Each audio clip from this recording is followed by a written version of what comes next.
In 1973, 26-year-old filmmaker Steven Spielberg had just finished a meeting with producers Zanuck and Brown after they produced his first film, Sugarland Express.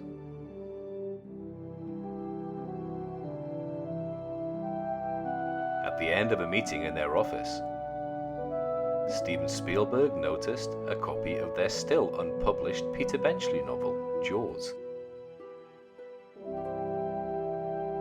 And after reading it, was immediately captivated.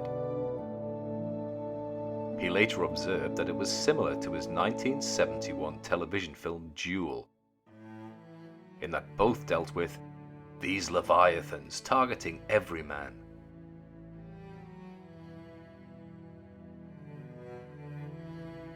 Richard D. Zanuck and David Brown, producers at Universal Pictures, had independently heard about Peter Benchley's novel. They thought it might make a good movie. The producers each read the book over the course of a single night and agreed the next morning that it was the most exciting thing they had ever read. Meanwhile, young Steven Spielberg very much wanted the job. However, Zanuck and Brown were considering veteran filmmaker John Sturges. After a meeting, they grew irritated by his habit of describing the shark as a whale and dropped him from the project. Steven Spielberg was signed to direct in June 1973. The film was given an estimated budget of $3.5 million and a shooting schedule of 55 days. Principal photography was set to begin in May 1974. Universal wanted the shoot to finish by the end of June, when the major studio's contract with the Screen Actors Guild was due to expire.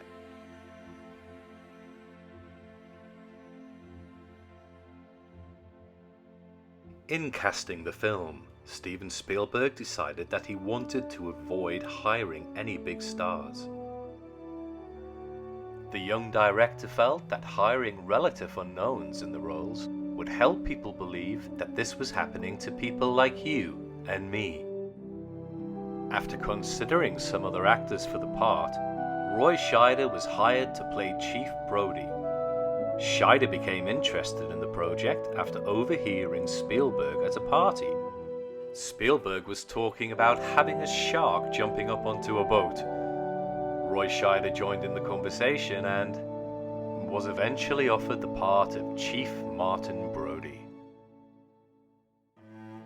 Just 9 days before the start of production, neither Quint nor Hooper had been cast.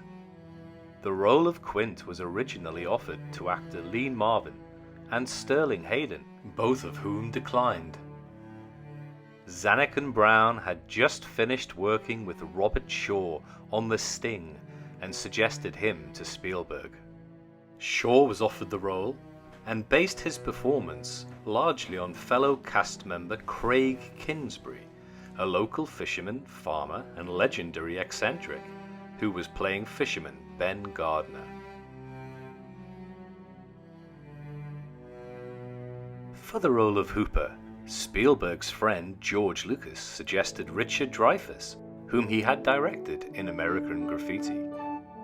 The actor initially passed, but changed his decision after he attended a pre-release screening of The Apprenticeship of Duddy Kravitz.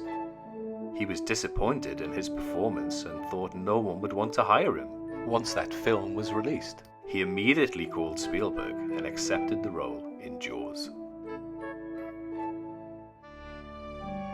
After assembling a terrific supporting cast including Murray Hamilton as the mayor and Lorraine Gary as Ellen Brody,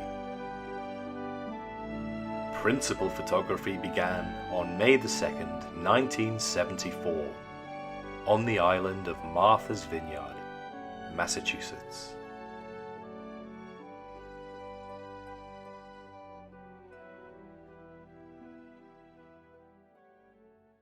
The shooting of Jaws is now notorious in film history, largely due to the reminiscences of Mr. Spielberg. Jaws was the first motion picture to be shot on the ocean, resulting in a troubleshoot which went far over budget. And despite the initial projection of 55 days, it did not wrap until October 6, 1974, after 159 days. One of the greatest production problems, and one of the most uncooperative cast members, was the star of the show himself, Bruce the Shark, named so after Spielberg's lawyer at the time. The life-size prop sharks were built by Roy Arbogast and tested on land. Once they got into the salt water, this led to many delays. They frequently malfunctioned, including a series of problems like bad weather, pneumatic hoses taking on salt water, frames fracturing due to water resistance, and corroding skin. In retrospect, although it wouldn't have felt like it at the time, this was probably beneficial to the film. As Spielberg later commented, "The shark not working was a godsend. It made me become more like Alfred Hitchcock than like Ray Harryhausen." For example, in The Shark Hunt, the shark's location is indicated more by the floating yellow barrels than not. Spielberg also included more shots of just the shark's dorsal fin.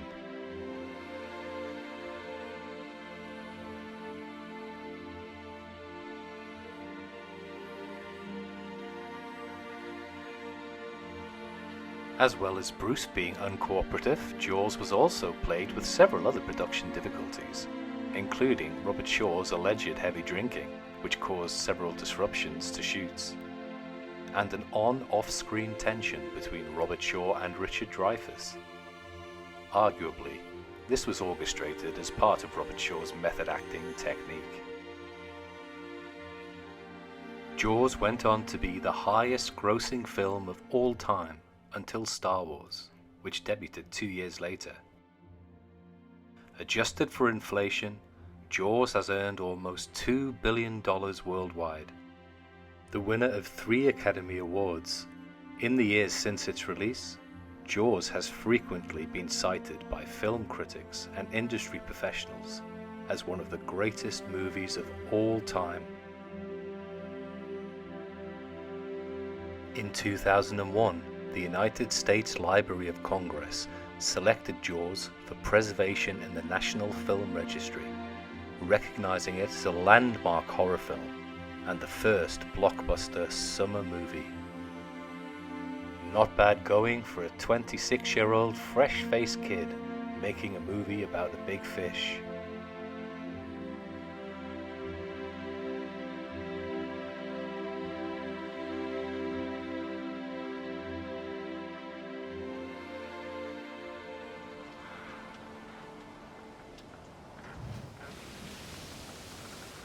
In Jaws, Quint has a monologue where he tells of the sinking of the USS Indianapolis, a real-world event.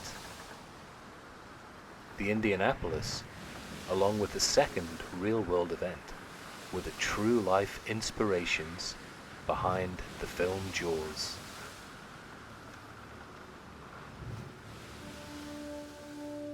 The USS Indianapolis was a Portland-class heavy cruiser of the United States Navy. Launched in 1931, the ship took part in battles across the Central Pacific during World War II. In July 1945, Indianapolis completed a top-secret high-speed trip to deliver parts of Little Boy, the first nuclear weapon ever used, to the United States Army Air Force Base on the island of Tinian, and subsequently departed for the Philippines on training duty. At midnight on 30th of July, the ship was torpedoed by the Imperial Japanese Navy submarine and sank in 12 minutes. Of 1,195 crewmen aboard, approximately 300 went down with the ship. The remaining 890 men, faced exposure, dehydration, saltwater poisoning, and shark attacks, while stranded in the open ocean with no lifeboats and almost no food or water. The Navy only learned of the sinking 4 days later, when survivors were spotted by the crew of a PV-1 Ventura on routine patrol. Only 316 survived. The sinking of Indianapolis resulted in the greatest single loss of life at sea from a single ship in the history of the US Navy.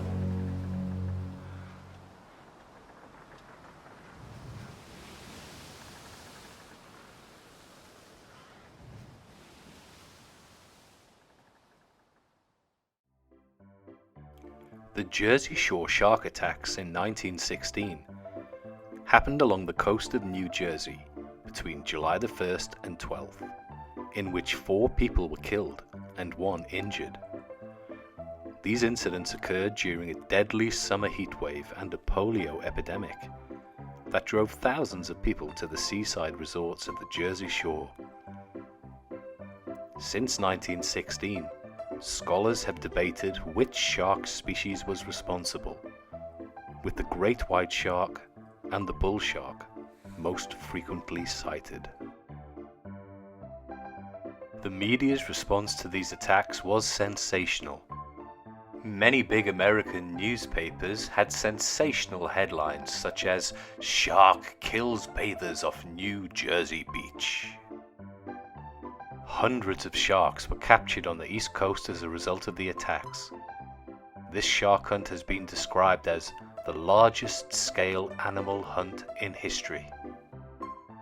This event was undoubtedly an influence on Peter Benchley when he wrote Jaws. In the film, Brody says, "We've already had 3 incidents, 2 people killed inside of a week. It happened before, the Jersey Beach, 1916, 5 people chewed up on the surf."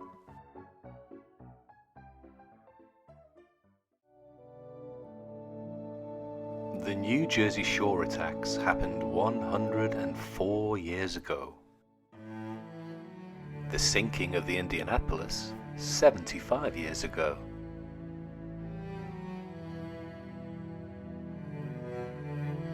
And almost unbelievably, it's been 45 years since Jaws was released in cinemas, scaring people to stay out of the water the world over. Attitudes towards sharks have drastically changed within society, many now believing in the conservation of these beautiful animals, so essential to the food chain and the ecology of our planet. Jaws brought sharks into the public consciousness, but in the intervening 45 years has inspired countless conservationists, scientists and biologists to help preserve this amazing, beautiful creature. That is the power of film.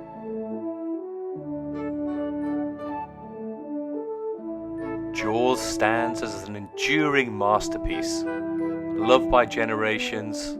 It is a true phenomenon, withstanding the test of time, a film for the ages.